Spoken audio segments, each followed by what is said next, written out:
Okay. You know, Yeah, thanks for that. But it's possible. I mean, if you were going to try and do the CAE exams after, you just have to study Chiron and the asteroids and just look at their curriculum, pick up a little bit, and then you would pass it. The first right. one. Okay. Okay. It's like medicine, you know, there's so many different branches of medicine. You know, I want to be a doctor. Okay, foot doctor, head doctor, especially I'm a general. And there's so much contradictory ways too, like so many other ways to solve a cold. So many different ways to advise someone on a chart. And you just want to make it so you're confident, you're capable, and you're not going to go off track that much. You want to have your instrument in tune rather than out of tune. So just, you're at level 2 now? Yeah. So are you starting with the worksheet? You're doing the worksheets? I will when I get access to the, you know, the that level. Oh, yeah, I'll get you that tonight. I'll get you that tonight. Okay.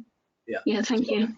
It's yeah, so in level 2 and 3 and 4, you got the worksheets, and you're supposed to, from your knowledge what you got on level 1, you're supposed to fill out the worksheet before you listen to the class. Right. You know. And even if you're wrong, you've still done it and you're committed. So when you listen to the class, you'll hear whether you're right or wrong, or how good you were, how close you were or not. And it's really useful. You'll get more out of the class that way. Right, okay. Okay, and by the end of it, for any factor in chart, you'll know how it connects to you. You know, and that's then, I mean, the best astrologers are not the most famous astrologers. The best astrologers are these little old ladies that are grandparents that have watched their kids and their grandkids grow up. They watch them get married. They watch them have their divorces, their marriage, their kids, and they've done their charts. They watch them, and they know them inside out. And they're watching the charts, and they can do it. But they probably maybe never ever did anything for money ever.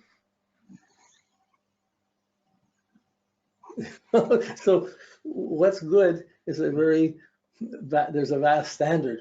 This is just a way of guaranteeing you're covering certain material and bring up. Once you finish all these RASA stuff, you can specialize in all sorts of other ways, but you'll have a depth to assess every other technique by.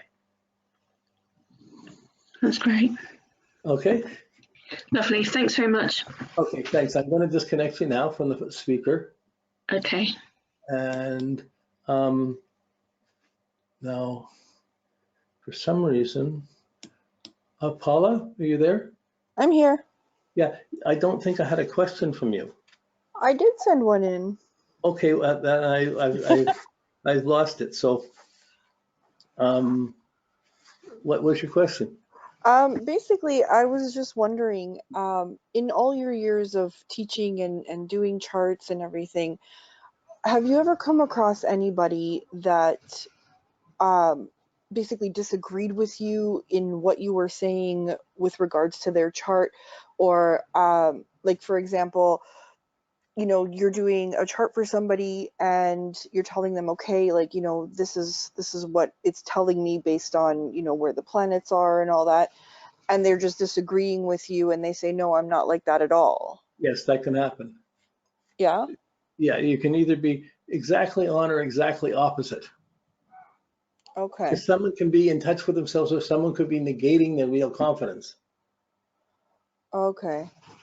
You know, someone can try and be the opposite sign or another. I'm going to be a different way. I'm being a different way. I'm being a different way. But really, they can, and you can do it. You can pull it off.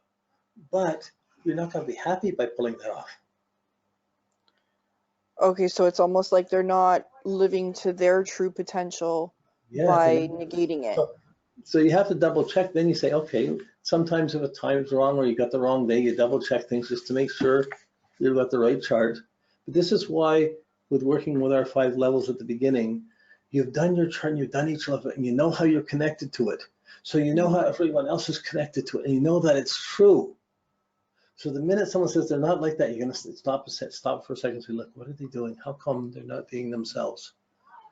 And most people live more in their moon than in their sun sign. Okay.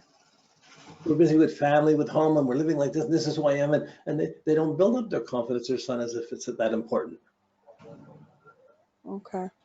So we go through times where we're in certain planets or certain focus. So that's one puzzle. But when that's happening and you're trying to do it, someone says, no, that's me, stop. Well, how come? Then you have to ask questions around this. Well, haven't you ever done this, or haven't you wanted to? You start asking questions why they're not like that, or what? How do you see yourself? And you look and you'll start to see they're negating something, or there's some twist in their aspect that's making them think differently, or think differently who they are. Something's not. There's something there, and it's findable. You just have to find what layer is happening on. I have one funny story about this. One lady came to see me and she had her chart done. She paid me the money and they get her chart done. I'm sitting doing her chart and she said, "Oh no, that's not me. Oh no, I'm not like that. I went through about an hour and the whole time she's negating everything I said. I'm ready to quit astrology. I'm thinking, oh my goodness, how can this be?" And then at the end of the session, she said to me, does it matter if I gave you a different year than the one I was born? Because I had it done for my birthday one and I didn't like it, so I thought I'd try another year this time. Oh my goodness. Wow. So like people come from not knowing anything, just assuming things. Some people assume it's psychic or whatever. Yeah. And you just have to start simple and build. Well, like, here's your pattern, the moon phase, here's your pattern type. You see these are things people will relate to. So psychology links with astrology very well, because psychology is about behavioral science and astrology is about behavioral relationships. But astrology is more than that, because how come we got these behaviors? Because our spirituality is going through them and things are happening. So there's a deeper understanding in astrology than there is in psychology. If someone says just a psychological interpretation of chart, they're analyzing, they're dealing with the psyche and that, but they're not necessarily finding what's healing or what that person needs. Sometimes a person just needs a hug. And you can spend hours talking about the chart when you can just walk across and give them a hug. That's true, yeah.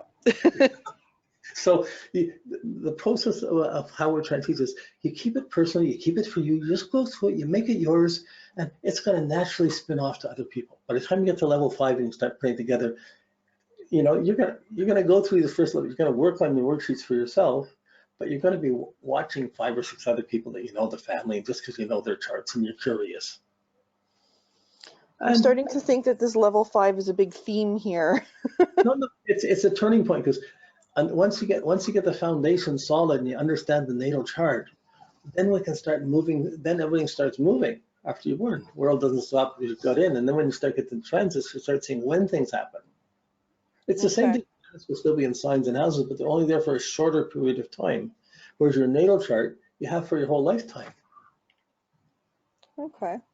And how we grow through it, how we develop to it, how we get stuck on some part of it, how this comes up, how did I attract a person like this? How come everybody I meet is just like my mother? How come, oh my goodness, like, this is how we come at it. You start seeing patterns. And a lot of people aren't living that consciously. So as you're beginning to start to try and understand yourself, there's religions or different ways of understanding yourself, but nothing is as inclusive as astrology. Yeah, I mean, that's how I've always thought of astrology. I've always thought of it as like a science, and so when I started in the beginning and we were going through level 1 with the learning about the whole daylight increasing, darkness increasing, and all that, I started applying it to people that I know. And just in casual conversation, I would mention things to my cousin or something, knowing, because I know her very well, and I would look at her chart. She's a Cancer, so I was like, okay, so she's born in a time where darkness is greater, daylight is greater, but darkness is increasing. Yeah. Right. And I would try to apply those values to her, but for some reason, it wouldn't fit with her. No, it's not that it didn't fit. It's just you're just starting with it, and you don't have your sophistication of seeing the different levels or ways that can apply. Okay, so at Cancer, it's the most independent sign, but it's starting to become sensitive to other people. So the Cancer is very judgmental. It takes everything personally. Mm-hmm. That's the increasing darkness. You take personally. Yeah, that is actually true about her. You know, you take it personally and it builds, it pulls you into someone's world, or your kids are taking it personally, and all of a sudden you have the increasing darkness, the increasing responsibility. In my life, but my kids, you know, like, so, like, each one has, every sign has its shades, and it just takes time to go over this and over this until you see, oh, wow, that's that too. Oh, wow, that's that too. At first, you're just trying to memorize everything, and you don't have to memorize this. Every time I do a chart, I rebuild my whole classes, and I just go through it all. I don't, that's my prep work. When you're talking to a person, they're not going to have the time to learn all astrology from you. You're going to have to see the timing, what's going on, and what do they need to know. But first, you have to see the starting point, you know, and none of us got here because our parents were saints. We got here because they got it on and they weren't saints. And thank goodness that's how we got here. So we come out of our mums, we come out of the backyard, and we run into the rest of the world, and it's never what we think it is. Many people think the outer world is more real than who we are ourselves. Those attitudes will show up in the chart too. So it depends.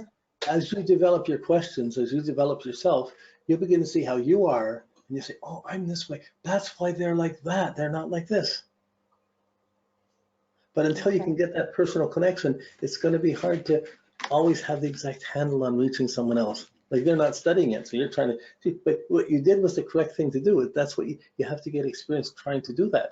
And working with the basics, like the daylight greater and nighttime greater, that's it. It's really there. And this is the stuff that even most astrology doesn't use. Okay. You know, so it's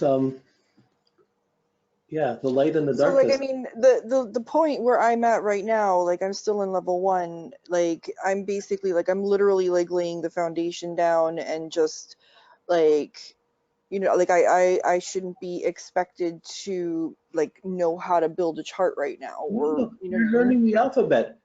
You shouldn't even be expected to know how to make words, much less sentences yet. Okay. You know, then we'll build up the sentences, and by the time you get to level 5, you can write your own paragraphs. Okay.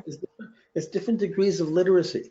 Like, astrology is really interesting. Some can know a little bit about 12 signs and talk to people, and they say, oh yeah, wow, that's interesting, and then conversation goes on. Okay, just with knowing 12 words. But if you know a language and know 100 words, wow, you can talk a lot more. When you get to know about 1,000 words, wow, you develop your dexterity. When you start to know more than that, you become much more sophisticated in the language. So it's basically like, you know, like, we're all, like, you know, in the beginnings of this phase, and we kind of, because it takes time to learn this, I guess, like, I don't want to speak for everybody, but, like, it kind of feels like we know that it takes time, we're aware that it takes time, but because it's taking longer than we anticipated to understand it the way you do, Yep. it's almost like we're kind of like, okay, are we slow, or what's going on? No. The first level is totally about falling into the ocean of meaning. Wow, this is ocean. This is so vast. I'll never understand it all. How can you ever hold all this together? It's exactly that first level. But you're beginning to realize that there is this ocean. Then how can I ever get through that? When each level, by the time you get up to the 5th level, you've built a boat that can navigate across that ocean. By the time you learn the timings, you learn how to steer and navigate through it and to get through storms. But in the end, by the time you get to the end, you learn the spiritual things you're learning, and you're growing through these things.